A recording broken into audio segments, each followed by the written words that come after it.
everybody. I'm Frank Stanisci of Candid Frank Live. Welcome to the Spanglish World Network on Zingo TV channels 249 and 250. Please remember to download the Zingo TV app at the respective app stores for iOS and Android devices. While you download the app, make sure you rate and leave a comment. Both apps are absolutely free. Zingo TV is available on Google, Chromecast, Amazon Fire, Fire TV sticks, Roku sticks, and also on all smart TVs 2016 forward. Now on Candid Frank Live, joining me is Aaron William Freeland.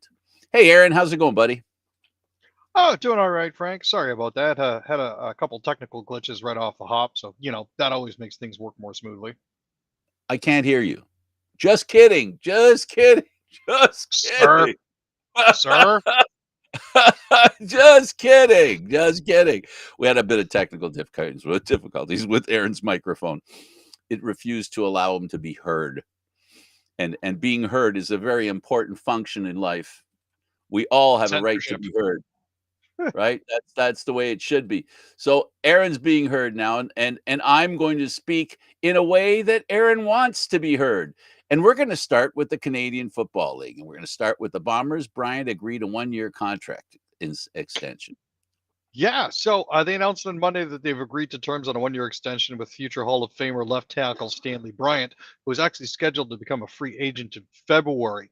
He was actually listed at number 20 on the CFL's top 30 pending free agents list.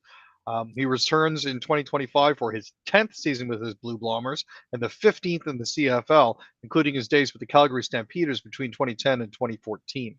He's actually the most decorated offensive lineman in Canadian Football League history and a 4-time winner of the CFL Most Outstanding Offensive Lineman Award in 17, 18, 21, and 22. So that's a big get for them.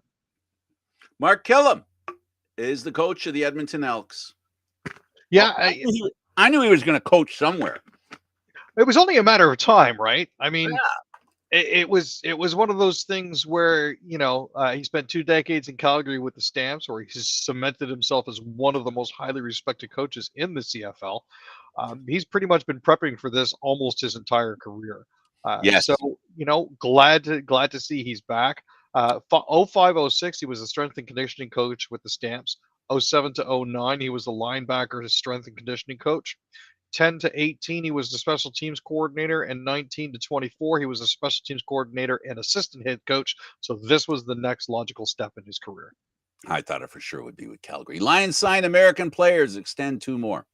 So they've signed a whole whack of Americans, including Julian Felonico, and added 6 more Americans to the roster, including Stacy Chukwumeze, Hayden Hatton, Mark Ho Ching, Sean Mustin Sherman, and Adam Rodriguez, as well as defensive back Anthony Witherstone.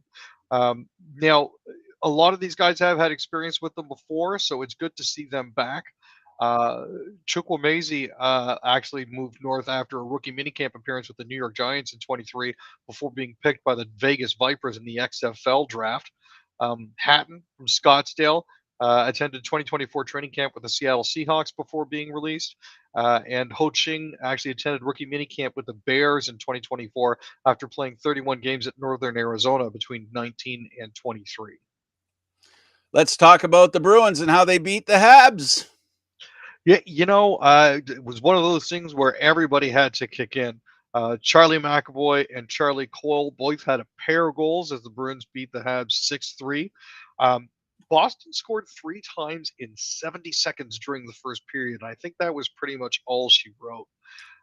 Cole Caulfield had 2 for Montreal, but they've lost last 4 of 5.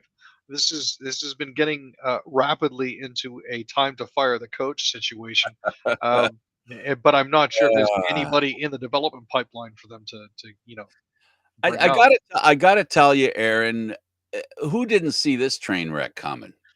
I mean, I hate to say so, but it's when you hire a coach,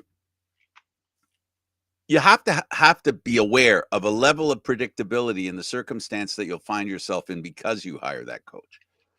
Now, you end up hiring a coach who has no NHL experience. We've said this over and over again because it's a simple thing. No NHL experience means you don't know what the guy's going to do in the NHL. He had a good first year.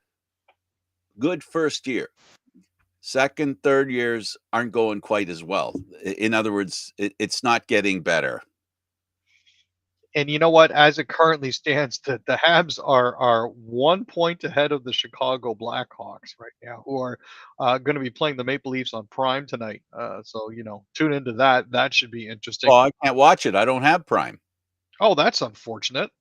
Well, they're You posting. can only watch it if you have Prime, right?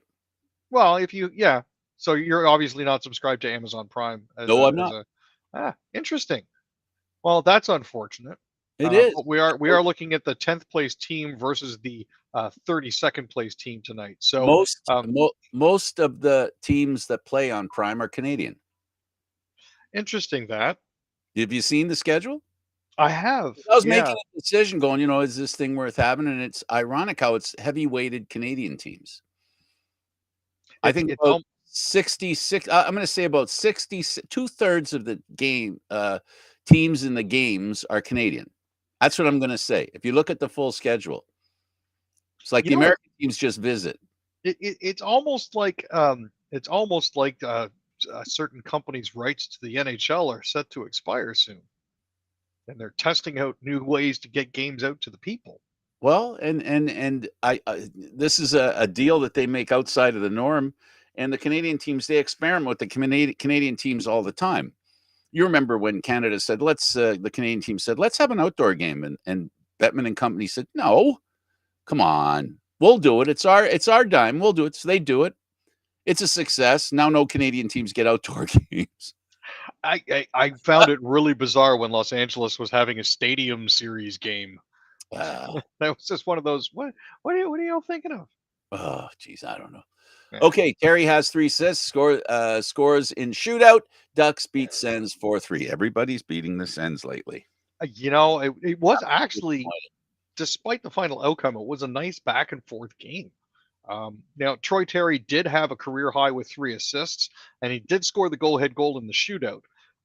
He's got a 4-game point streak going. Sorry, with 7 assists right now. Frankie Vetrano had 2 goals and an assist, and Jackson Lacombe also scored. Kachuk had his second 2-goal game of the season, which is good. Known super pest Nick Cousins had the Senators' other goal, and Linus Olmark made 32 saves. Um, Takeaway from all this, Stützle had 10 goals and 20 assists. He became the fastest Ottawa Senator to record 30 points in the season, since Matt Duchene also did it in 24 games back in 2018-2019. Anaheim opened the scoring for the 16th time this season, tied with Minnesota for the most in the league. And the Ducks are 9-4-3 when they score first. So, That's awesome. yeah. Let's said the Jets couldn't lose. Now they can't win. They lost their third straight. Man, I am not sure what is going on with the Winnipeg Jets right now. But, I mean, all things considered, they are still clipping along. 4-6-0 in their last 10 is not good, but they are tied for first with the Minnesota Wild in this Central Division. It just, slow start. They got pushed around a lot by Dallas. Uh, Mason Marchment drew a fantastic penalty on a beautiful bit of soccer work, meaning he snapped his head back when grabbed his mouth when a stick went off his shoulder, which was apparently enough to convince the referees it was a high stick. Um, but these things are going to happen. Uh, the unfortunate thing is the Jets can't seem to get themselves going if they start getting pushed around in the first period. So Yes. it's one of those things they really got to take care of early. They're not really a pushover team. That's what surprises me. Let's talk about the Flames. Bunting, Letang lead Penguins in a 6-2 win over the Flames. So yeah, Michael Bunting and Chris Letang each scored a power play goal and added 2 assists. Phil Tomasino also scored on the power play. Pittsburgh had goals with the man advantage in 6 of its last 8 games. Ricard Raquel equaled a season-long 3-game goal streak with his 10th of the season, while Anthony Beauvillier and Blake Lizotte also scored.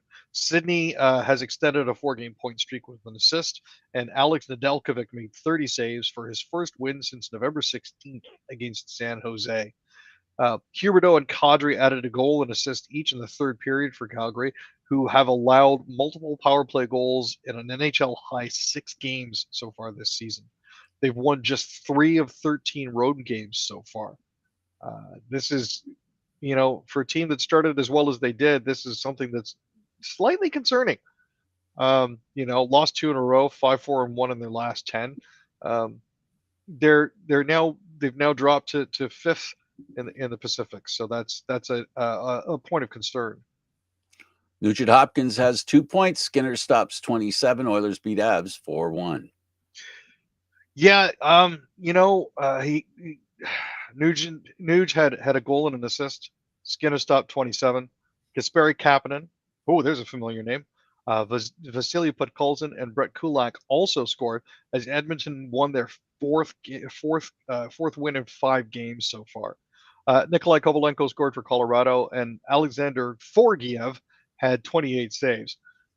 It's starting to be a common number of goals that Alexander Gorgiev lets in, and it's kind of concerning. I don't know if the Avalanche necessarily have anybody else to come in, um, but yeah, it's a tough situation for them.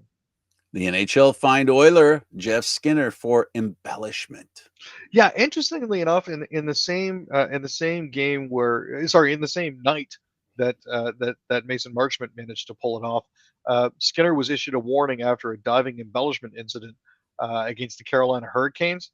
His second citation, which triggered the fine, came in the second period of a 6-2 victory over the Rangers on November 23rd. Um, Skinner lost his footing and lost the puck despite minimal contact, but went down like he'd been shot. It was rather cute. So, there you have it. Embellishment. Yeah. Canucks. DeBrusk scores hat trick as Canucks top Red Wings 5-4. So, this is a case of two teams kind of heading in opposite directions. Detroit's been 4-4-2 in their last 10. Vancouver has actually been 6-4-0 and are on currently a 2-game winning streak. Um, it's good to see that they've been moving. Now we've only got 4 other items to get to, so I think we can push a little bit past 6:20 just to try to get those in. Sorry, our producer Dwayne was wondering if we were going to be cutting it off at 6:20 or not, but I figured, No, just keep going. It's a half-hour show. Yep. So yeah, DeBrusk got a hat trick, which was awesome, including the overtime game winner. Lankinen is now 10-0-0 on the road this season, surpassing Glenn Hall and Cam Talbot. Talbot, Detroit's starting goaltender on Sunday, played for Los Angeles last season, so there's a few people that are moving around here. Now, Talbot actually left the game in the second period with a lower body injury after making 12 saves. Ville Husso replaced him and made 15 saves, allowing 3 goals. So, sometimes it's Talbot that's the problem. Other times it's Husso. It is what it is. Oh, boy. All right, let's talk about the Maple Leafs. Matthews played his first game back, and he got 2 assists. And the Leafs beat what's that team from Orlando, Florida? The Tampa. No, they're not from Orlando. They're from Tampa, Florida. They're the Bolts, 5-3. Wow, Matthews. Matthews is back, baby. Wow, now they can win. I'm, wait, I'm, they were doing it without him. Yeah, they were doing it without him anyways. But you know what? It's nice to have him back. Matthews actually assisted Toronto's first goal of the game, scored by Nyes, and also on Nylander's empty net goal in the third period. Wall stopped 38 shots. Tanev had a goal and an assist. Mitch Marner had 2 assists. Matty Nyes, Nick Robertson, thank goodness, his first goal in like 15 games. Excuse me, John Tavares and Willie Nylander also had them. I found it interesting. There was a play. There was a play in the third period. Somebody got cross-checked in front of the net. Oliver Ekman-Larsson cross-checked the back, and then he got knocked on his can. The only person that got a penalty out of all of that, and it was like 4-1, I think, at that point. The only player to get a penalty out of that was Toronto. I think it's got to make you wonder. Like this fracas in front of that? Yeah, 4-2? I think it was 4-2 because the penalty made it 4-3. Right. Power play goal. They But, were within 1. Talk about doing everything you can to try to mess up a game. If that happens in April, that's not a penalty. If that happens in May, that's not a penalty. I have to say that it definitely went against the normal the normal rules of hockey. It seems to me over the past 110 years, referees tended to call the person who would reciprocate. They usually get the penalty. The initiator does not get the penalty 9 times out of 10, and the person that replies in kind usually gets the penalty. In this case, the inverse happened. Odd, odd counterintuitiveness at work, and that's normal for the refereeing in the National Hockey League. It seems that they try to make it up as they go sometimes. I'm genuinely befuddled by all of that. Who cares? I mean, it doesn't matter. They could have switched jerseys. It still doesn't change the fact that normally, usually, the person that slams back is the one that gets the penalty. In this case, and the even funnier part is the cross check that was called was so mushy. It could have been done with a spaghetti that's been cooked for overcooked, and then a real slam of a cross check is given. That's not penalized. Not only was it rhetorically stupid, it was also physically stupid because the two cross checks, one was extreme and one was, excuse me. Yeah. Oh, the cross check by OEL was one of those. Come on, buddy, don't do that again. The Excuse one me. he got back that knocked him down was just ridiculous. I'm never sure what these referees are calling anymore. Excuse me while I peel the Leaf logo off my neck. You'll be fine. Nobody can see the microchip. No, regardless of what team that was, anybody who sees that, if you just don't look at the jersey and look at what happened, and it'll make you wonder, because retaliation is usually what's called, and the retaliator, in fact, he got a good lick in, and OEL is not a small guy. He, No. he literally knocked him over. That wasn't embellishment. That was he really hit the ground, the ice, I should say. No, yeah, it was the opposite of embellishment, and it was I don't know what the referee was looking at, because did he just stop looking after that cross check? Because he had to have. He couldn't have been looking when it happened. No, I definitely seemed like the referee just, he saw the first one, he didn't see the retaliation. All of a sudden, the guy was down. I didn't see it. I was looking at somebody else. Somebody else was trying to take a poke at somebody. Now, Wall, the end of that game, for the Leafs was one that they've had over the years difficulty having a big lead and then having a team come back in short fashion too. In this type of that scenario last year and the year before that and the year before that would have been I'll say it would have been 5-4 Tampa. In previous years, I'm inclined to agree that reversal would have happened very quickly. What's different this year is that we've seen it over and over again. And I got to tell you, under the new coach, just because we can sit here and say he's dedicated to defensive style hockey, right? Boxing out forwards in front of the net, all that lovely stuff. We know that he's into that, and that's what he likes to do.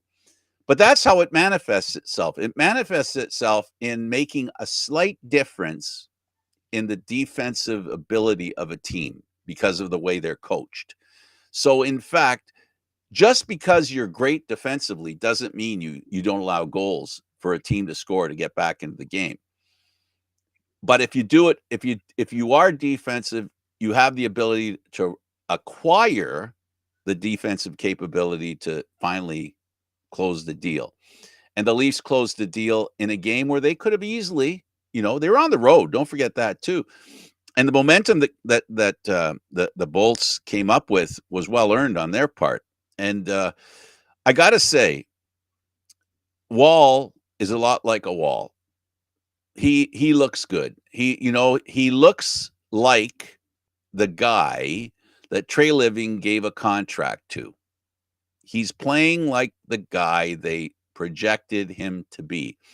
But how brilliant does Trey Living look when it comes to Stolarz as not the backup? I consider him the partner in that. No, this is a definitely a 1A and 1B situation. Um, Stolars has been fantastic. Wool last night had a 927 save percentage. That is something that we haven't seen in a while here. I mean, Samsonov had flashes of brilliance. You know, Shulgren had flashes of brilliance. Campbell had flashes of brilliance. This has been sustained. And it's really heartening to see. Well, goaltending is a key component if you want to win in the National Hockey League. If you want to win, goaltending is a preeminent quality that ensures you have an excellent chance of winning every game. Now, with those other goaltenders you mentioned, the Leafs had a good chance of winning every game. But with these guys, they have an excellent chance. Knock on wood for other Leaf fans like yourself, and we'll see if this persists. I suggest that the more each goalie plays, the less pressure there is on the opposite. And what they should be doing at end of games when they win, they should jump and they should do the Boston thing just to rub it in and then send it to Boston. Send it to Boston. Yeah, I really like Stolars. I like Stolars. He really is quiet in the net. He really is calm in the net. And he appears to not be, rattled by anything. And Aaron, I think that has a lot to do with winning a Stanley Cup. Oh, 100%. The stability that he brings to the back end and the calmness that he displays when he's in goal is something that feeds outward for the rest of the team. And the other thing I will say as well for one of the other Florida guys that came to the Leafs, OEL, in that situation, taking that penalty, the discipline he showed in not complaining, he did give the referee like a, what? Really? But that was the extent of the professionalism and the control with which he behaved is another sign of a team that is disciplined. Yeah. Nothing worse than him taking a second penalty there, right? Because he whining. This year, again, I'm sorry to say this year's Leaf team has taken more penalties than previous years' Leaf teams and been given less than previous years' teams, and they complain less. Isn't that weird? It's certainly interesting. I'm just hoping that OEL will eventually learn that you're not going to get a lot of calls as a Leaf defender. So it's best to just sort of suck it up and deal. I just like the fact that when he gets a penalty, he pays the price and doesn't whine and complain, and I like that. On the other hand, when I played, I was the opposite. That's why I appreciate it so much. It is so hard not to complain when you feel you're being mistreated or you're not being treated fairly. So it takes a lot of discipline, and that the way he can. And it appears that he's that kind of guy. The way he handles that is the next time one of the Florida players comes near him, he gives him an extra hard whack. A legal one. There are ways to take out your frustration that are within the rules. Of And course. and I think that's what matters, Aaron. And the proof will be in the pudding in the next 30 minutes. So I'm going to go ahead and get my dinner in the oven to get it warmed up before the game starts.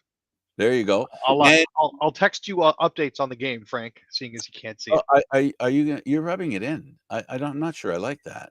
You're enjoying saying that I can't watch the game. Well, you have other advantages over me, Frank. You get press access to Old age games and what have you. So it's old age. Well, there's that too. Old age and a beard. Freshly shaven. Okay, okay, listen, you got your food in the oven. Go enjoy the hockey game. I'll do my best to I don't know, figure out a way of keeping track of the game. I can do it actually. I can just watch the ticker when it says things are going on. Listen, thanks for doing this, Aaron. Hey, always a pleasure, Frank. Thank you. All right, he's Aaron William Freeland. I'm Candid Frank Stanisci. This has been Candid Frank Live, Aaron. live Mondays, Wednesdays, and Fridays. This show can also be heard on the Spanglish World Radio Network. For Candid Frank Live, news, entertainment, and other sports programming we offer, please check out SpanglishWorld.ca. Spanglish World. Watch it, hear it, read it, download it, and live it. Thanks for watching, everybody. See you then next time.